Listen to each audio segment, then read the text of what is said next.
ഇത് ഏറ്റവും കൂടുതൽ ശക്തമായി ഉപയോഗിച്ചിട്ടുള്ള എല്ലാ പ്രമുഖ കമ്പനികളും പ്രമുഖ വ്യക്തിത്വങ്ങളും ഇന്ന് ലോകത്തിലോ നിർണായകമായിട്ടുള്ള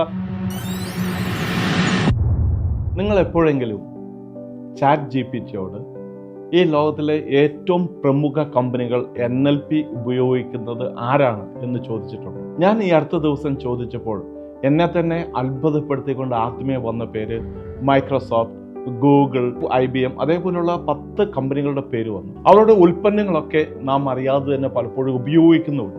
ഈ NLPയുടെ ഏറ്റവും ആരംഭം മുതലേ ഇത് ഏറ്റവും കൂടുതൽ ശക്തമായി ഉപയോഗിച്ചിട്ടുള്ള എല്ലാ പ്രമുഖ കമ്പനികളും പ്രമുഖ വ്യക്തിത്വങ്ങളും ഇന്ന് ലോകത്തിലോ നിർണായകമായിട്ടുള്ള സ്വാധീനം ചെലുത്തിയിട്ടുള്ളവരാണ്. കാരണം ഈ NLP എന്ന് പറയുന്നത് മനഃശാസ്ത്രത്തിൻ്റെ നവീന ശാഖയെയും അതോടൊപ്പം ലോകത്തിൽ ഇതുവരെയും കണ്ടുപിടിച്ചിട്ടുള്ള മനഃശാസ്ത്രപരമായിട്ടുള്ള പല മേഖലകളെയും കോർത്തിണക്കിക്കൊണ്ട് വളരെ മനോഹരമായിട്ട് ക്രമീകരിച്ചിരിക്കുന്നതാണ് NLP അഥവാ ന്യൂറോ ലിംഗ്വിസ്റ്റിക് പ്രോഗ്രാമിംഗ്. കേവലം 3 അക്ഷരങ്ങൾ കൊണ്ട് നമ്മുടെ ജീവിതത്തിൽ അത്ഭുതങ്ങളുടെ തുലാവർഷം പെയ്യിക്കുവാനായിട്ട് ഈ NLPക്ക് സാധിക്കുന്നു എന്നത് എടുത്തു പറയേണ്ടതാണ്.